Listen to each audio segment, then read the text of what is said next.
Everything is inspired by the teachings of His Divine Grace, A.C. Bhaktivedanta Swami Prabhupada, who is the founder and Acharya of the International Society for Krishna Consciousness. Om Agana Timanandasya Gana Gana Salakaya Chaksurun Miritam Yana Tashmai Sri Gurave Namaha Sri Chaitanya Manobishtam Stapitam Yana Bhutare Sayam Rupa Karamayam Dadati Swaparantikam. Our topic today is the path of the righteous. Would you agree with me? It's easy to get satisfied where we are. We've seen blessing and favor. We've had a great history. Krishna has protected us, promoted us. He's opened doors. When that happens, we can start thinking that we've seen our best days. We've had a good run of favor, but now it's over. Let's just coast along on the blessings of the past. Can I tell you, Krishna never does his greatest feats in your yesterdays. They're always in your future. I've heard it said the path of the righteous gets darker and darker. Wait a minute, I think I got something wrong there. The path of the righteous gets brighter and brighter. What Krishna has in front of you is more fulfilling, more rewarding than anything that you've seen today. However, sometimes before it gets brighter, it gets darker. Before we see more than enough, we have to go through a season of not enough. There are times the good has to come to an end in order to make room for the best. At the time, it doesn't make sense to us. Why did my business slow down? Why did this person walk away? Why did this door close? I'll tell you, it's all part of Krishna or God's plan. He's shaking things up to move you out of the good into the best. If he didn't close those doors, you wouldn't see the fullness of your destiny. We may not like the process. It's uncomfortable. We're doing the right thing, but the wrong thing is happening. We're working hard, not seeing increase. Thoughts will tell you it's never, ever, ever going to get better. Don't believe those lies. That disappointment, that breakup, that illness, that slow season, none of it stopped what Krishna has for you. Rather, it's getting you in position for favor that you've never seen. That relationship didn't work out. Krishna knew that was going to happen. Krishna wasn't caught off guard. He's already lined up someone better than you can imagine. Your business is slowed down. The contract didn't work out. That setback is not stopping you. It's setting you up for new levels. You're going to come out not like you were before, but healthier, stronger, promoted, increased. Krishna saves the best for next. You may feel like you're coming to an end. Opportunities are drying up. Doors are closing. Favors reached its expiration date. What used to work is not working. Resources are depleted. You're even having a hard time making ends meet, running out of strength. You feel weary. You feel drained. You don't think you can take it anymore. Now, this may sound odd, but you're in a very good place. When you come to the end of your strength, that's when Krishna steps in. Your end is Krishna's beginning. Krishna steps in, not just helps you to get through it, but rather he tells you in that moment, I've saved the best for next. The best position, the best relationships, the best in your finances, your most intimate walk with the Lord. You'll have more of his divine presence than you ever had. The best in your health, you'll feel better than you ever felt. The best in your family, you're happier than you've ever been. You're more connected to the Lord than at any time in the past. The fact that things are running out doesn't mean that Krishna has forgotten about you. You must not have favor. You must have done something wrong. No, it's a sign that Krishna is about to unleash something that you've never seen. Sometimes we feel like we have no more strength, no more vision, no more health. That's okay. There's seasons when you come to an end. You run out of a good thing. What runs out in your life is not a surprise to Krishna. That relationship that didn't make it, the company that let you go, the loved one you lost, the health that went down, none of that means that you've seen your best days. Just sit back, endure it, keep a smile on your face, knowing that new levels of favor are coming. new levels of your destiny, better health, better opportunities, better relationships. Krishna never brings the faithful out the same. The God Center are going to look back and say, Krishna, you saved the best until now. That person that walked away, don't get bitter. They had to go so the best could show up. And when you see what Krishna does, who he brings, you'll say with me, the best was next. Those co-workers that played politics, kept you from the promotion, made you look bad.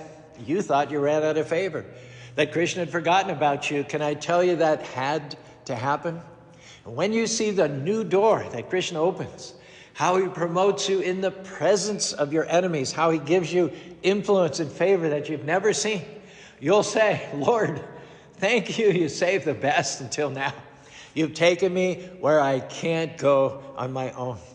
Our message is don't be discouraged when you suffered a loss. Don't be discouraged when you're feeling lonely. Don't give up when you think you've been abandoned. You feel like you're at your wit's end. You've studied your situation. You've racked your brain. You've tried to come up with a solution, but you just feel like you've run out of options.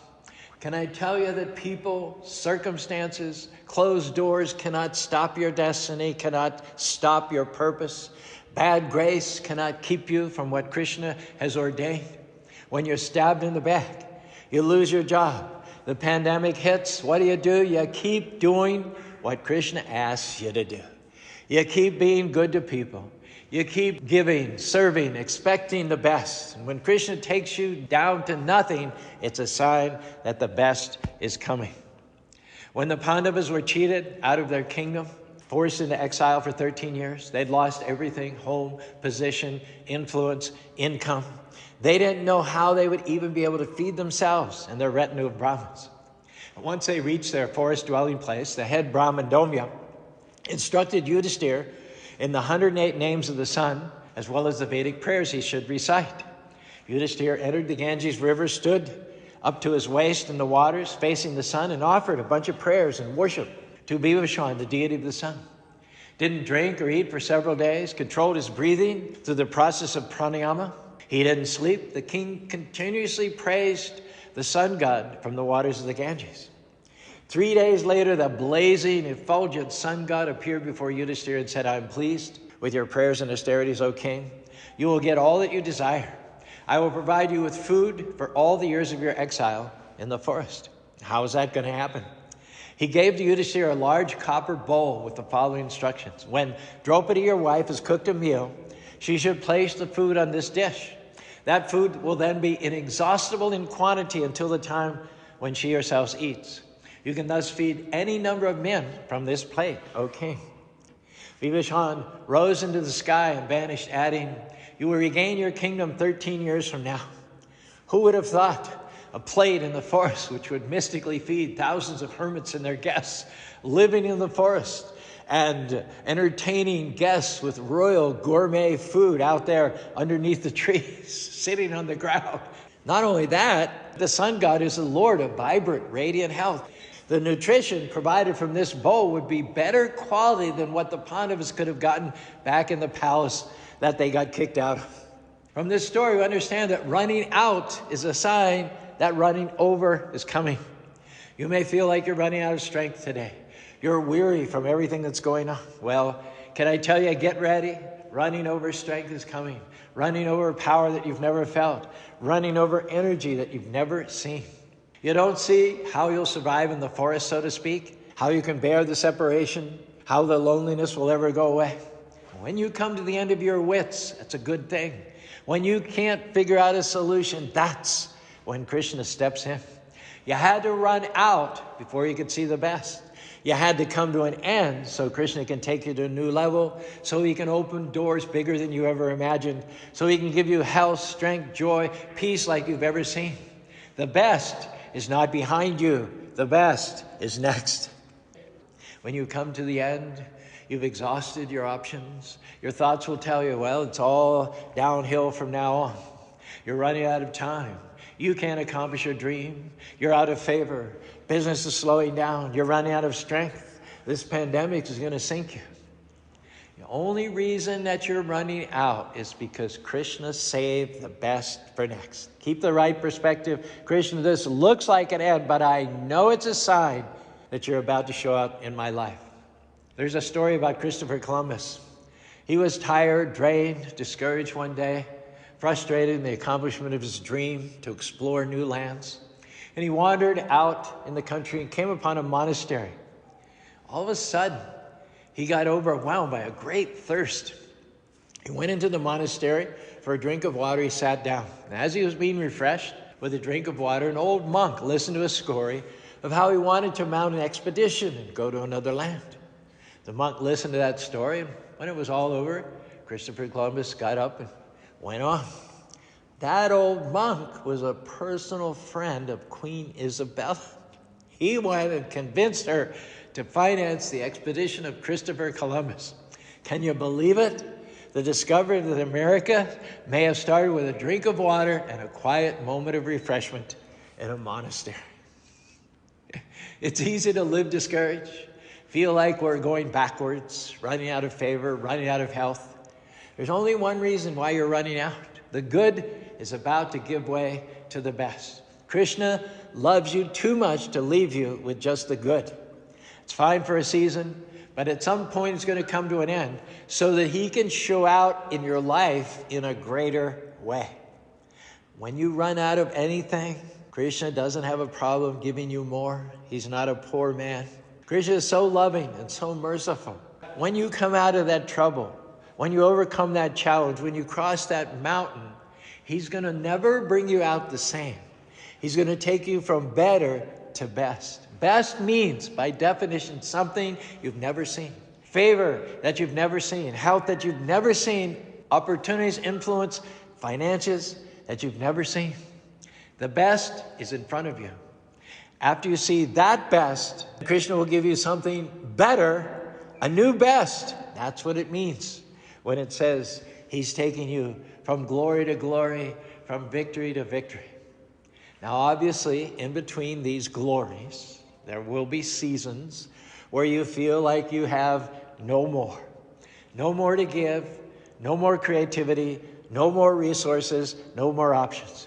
There's nothing wrong with saying, Krishna, I have no more. I'm running out. You're blessed at that point at which you come to the end of your rope. With less of you, there's more of Krishna and his favor. That seems odd. True, you're telling me I'm blessed when I'm at the end? Why would Krishna say we're blessed when the contract didn't go through? We're blessed when that person walked away. We're blessed when we don't have any strength. It's because when you're at the end, when you've run out of options, when you don't have any more in your tank, that's when Krishna shows up and replenishes you. That's when he does more than you could ever imagine. The fact that the Pandavas are eating well while they were in exile in the forest and even entertaining guests in a royal way with gourmet food made their enemy Duryodhana furious. According to Duryodhana, things weren't supposed to happen like that when you're in forced exile. Things are going so well for the Pandavas in the forest that people were leaving the city of Hastinapur in order to join the Pandavas and live better in the forest than they were living in the city. So Duryodhana wanted to change all that. He had the opportunity when a great sage named Durvasa, an incarnation of the anger aspect of Lord Shiva, appeared. Now, Durvasa was very eccentric, and if you displeased him in any way, he could curse you, all your generations, to die and have bad luck. Sometimes Durvasa, you'd bring him a big feast at noon, lunchtime, he'd say, I'm not hungry, take it away. He'd get up at 3 in the morning and say, I'm hungry, cook a big feast. Very difficult to please, but Duryodhana marshaled all of his cooks and all of his retinue. For several days, Durvasa had nothing to complain about, after which he said, ask for me a boon, Duryodhana. Now, Duryodhana knew that after Draupadi had fed the guests on any given day, at the end, Draupadi would take her food from this plate. Then 24 hours would expire before the plate could be replenished again. Duryodhana arranged very cunningly and deviously to guide Durvasa and his 10,000 disciples to the campground of the Pandavas. Duryodhana instructed his guides, make sure you don't arrive until after Draupadi has eaten her food. Then he lied to Durvasa. He said, the Pandavas want also the opportunity to host you in the forest. So I have guides, I'll take you to them. They've been informed of your arrival, and they will have prepared a nice feast for you, all of which were lies. The Pandavas hadn't got a clue that Durvasa and his 10,000 disciples were about to descend upon them. And when they arrived, of course, they were very hungry from having walked all the way from Hastinapur. And being a very well-known sage, he expected a certain level of hospitality. The Pandavas were aghast to see this huge army of sages arrive. All they could think of to do was stall for time. They said, have your bath in the river and then please come for food. They thought that when they came for food, the plate would be fully loaded. They didn't know that Draupadi had already eaten, which meant food would not be forthcoming for another 24 hours. Durvasa and his disciples went to the river to take their bath. And when Draupadi came to know about their arrival, she was in great distress. She knew that a curse for Durvasa Muni would be disastrous for her whole family. There wasn't any point her asking help from anybody else around, because there wasn't anybody else who could provide food. She went, Hare Krishna, Krishna Krishna, Hare Hare, Hare Rama, Rama Rama, Hare Hare. Oh Krishna, only you can save me. Do something. Krishna, Kontiya Pratichini, Nami Bhakti Pranay. You've promised that your devotees never perish. Lo and behold, Krishna appeared right before her. Draupadi shared her distress, her plight with Krishna. Durvasa is here with his disciples. He's very hungry. He's going to be back any minute. I have nothing to offer. Krishna said, why only Durvasa? Durvasa only came from Hastinapur, which is only a dozen or so miles away. I came 1,000 miles. Why only Durvasa? I'm hungry too. Is there anything to eat? She said, nothing. And then he said, show me the bowl. Now at the time Durvasa's arrival, Draupadi had just finished eating, and she was on her way to wash the bowl. She hadn't yet washed it. There was one tiny piece of spinach stuck to the side of the bowl. Krishna said to Draupadi, give it to me. Draupadi said, what are you doing? Eating a leftover piece of spinach from me? We needed enough to feed 10,000 people. Krishna closed his eyes. He took that leaf of spinach from the hand of his pure devotee on his tongue, and he said, oh, I'm so full. Draupadi thought that Krishna was mocking her, eating a small leftover piece of vegetables and saying it was full. She said, don't be cruel, Krishna. I'm already in distress because these people are waiting, and you're here cutting jokes. Krishna said, no, Draupadi, really, I'm very, very full. And then he burped. It says, if you water the root of the tree, all the flowers, fruits, and leaves are nourished. Draupadi had just satisfied the root of the universe, the cause of all causes, the source of all creation, not with a quantity of food, but with the quality of her devotion. Krishna doesn't need any amount of food, but what he likes and enjoys and relishes is the devotion with which his devotees offer him food. Krishna burped in satisfaction. Now, meanwhile, down at the river, Durvasa and all his 10,000 disciples had finished their bath. They were about to start up for lunch when they got full, stuffed up to the neck. They felt like they'd just eaten a huge meal. They felt like most of you feel after the Thanksgiving feast. You're sitting around in the afternoon, just blobbing out on the couch. At this point, they thought, well, maybe we shouldn't go back to the Pandavas' campsite because they'll have a great lunch and we won't be able to do it honor, and then maybe they'll curse us. So very discreetly, they ran away. So what do we learn? As much as we don't like it, the people that do us wrong, conspire against us, the bad breaks, the betrayals, the disappointments, they're all part of Krishna's plan. God is not only ordering your steps, he's ordering the steps of those you need in order to fulfill your purpose. When things run out in your life, instead of complaining, being bitter, keep the right perspective. It had to run out to make way for the best, so you can step up to be who you were created to be. What you're doing in the running out seasons is very important. If you go around bitter, discouraged, trying to get even, that's going to keep you stuck where you are. When doors close, when things slow down, when people turn on you, stay in peace. Hare Krishna, Krishna Krishna, Hare Hare, Hare Rama, Rama Rama, Hare Hare. Krishna knows what he's doing. You're coming to an end, not because it's over, but because the best is next. Favor you haven't seen, opportunity that you didn't expect, increased strength, creativity, good health, more than you can imagine. What happens to a balloon after it has quote-unquote spent itself? Seems dead again, all out of power. It's flat. There's no more spirit/breath within it. Like that balloon, we have to be refilled. And every week, we return to the temple, the church, the mosque, the synagogue, as you would go to a filling station for the purpose of recharging by associating with devotees, chanting, taking prasadam. Hare Krishna, Krishna Krishna, Hare Hare. Hare Rama, Rama Rama, Hare Hare. In the Padma Purana it says, Nama Chintamani Krishna Chaitanya Raja Vigara Purna Sudha Nityat Bhutu Binadban Nami Namina. The holy name of Krishna is transcendently blissful. It bestows all spiritual benedictions, for it is Krishna himself, the reservoir of all pleasure. Krishna's name is complete and is the form of all transcendental mellows. It's not a material name under any condition. It is no less powerful than the Lord himself. And the reason for that is that Krishna and his name are identical. When the energy seems to run out, Krishna is asking you to take your empty pots and refill them with his holy names. Hare Krishna, Krishna Krishna, Hare Hare. Hare Rama, Rama Rama, Hare Hare. When your tank is empty, Krishna wants to replenish, to refill your tank with much higher octane fuel. Victories, glories, dreams fulfilled that you haven't seen or even imagined.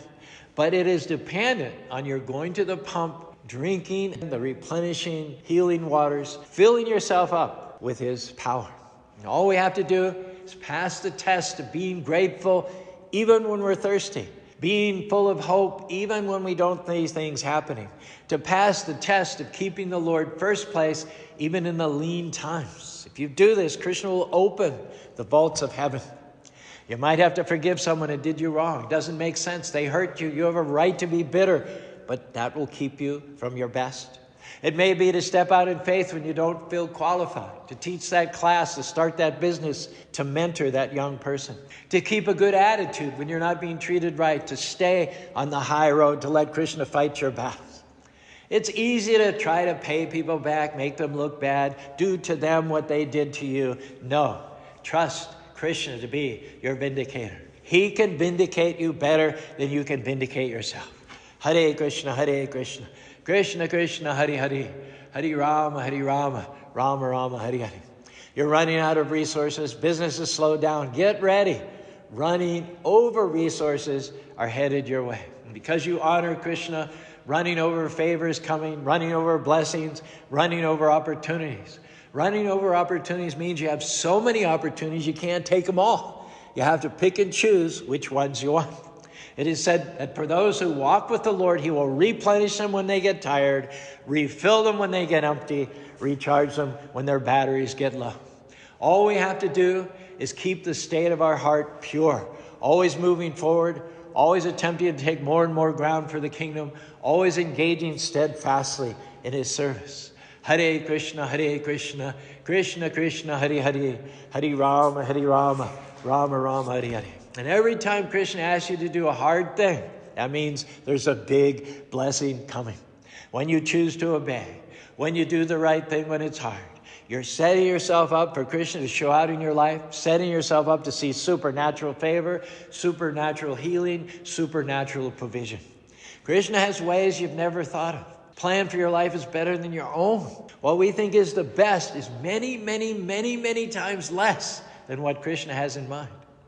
Before this pandemic hit, our temple in Spanish Fork had good income from our annual festival's colors and the wholesale of bulk colors to nonprofits and schools all over America. And when the pandemic hit, all our mass gatherings were canceled. Our income stream dried up overnight. From thousands of dollars weekly, we went down to barely enough to pay the bills. We were making ends meet, but I had outstanding loans of $288,000 to individuals who had given us money to help finish the construction of the Salt Lake City Temple. I'd accepted the loans early on in 2019, thinking that we could easily pay them back with the proceeds of the 2020 Color Festival and the sale of wholesale colors. Well, when all that income stream dried up, I've been going around feeling the weight of those loans and feeling stressed out, wondering how in the world we were going to meet our obligation, pay them back within the 1 or 2 year schedule as promised. Our biggest lender was Sri Sharma, to whom I owed $208,000. A few weeks later, he called just out of the blue in October of 2020 and said, Caru, I know you're worried about how to pay me back. It pains me to think of you going around stressed over this. I'm calling today in order to forgive the entire amount of $208,000. I'm transferring it from a loan to a gift. I want to take that burden off your shoulders. Just a few weeks after that, our Govinda Dev extended additional relief by forgiving $20,000 of the money he'd loaned us. A total of $228,000 out of $288,000 was forgiven during and, in fact, because of the pandemic. Now let's have a moment of silence in case any other members who gave us a loan feel inspired to forgive their loan. Do I hear another 60,000, 50, 40, 30, 10? Now the pandemic took our income stream down to zero. The tank was empty. We were at the bottom of the barrel. Seemed like we'd run out of favor, run out of fortune.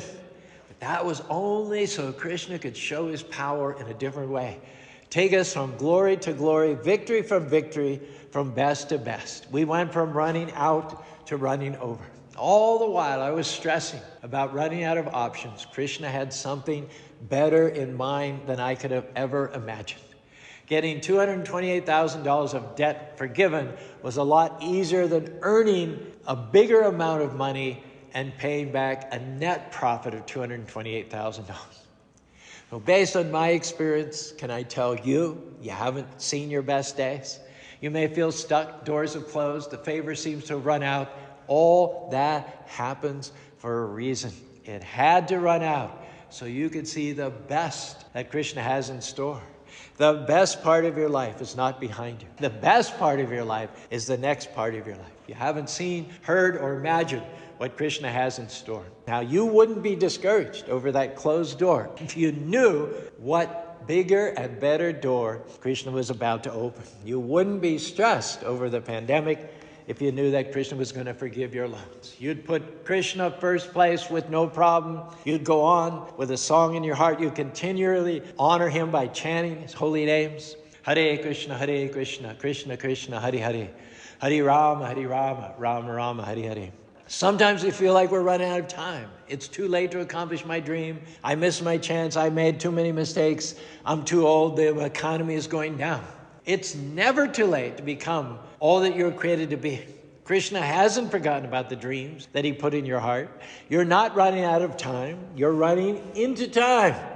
I believe you're about to come into some best opportunity, best relationship, best health, best resources, like with the Pandavas, like with Draupadi, like with ourselves right here in Utah.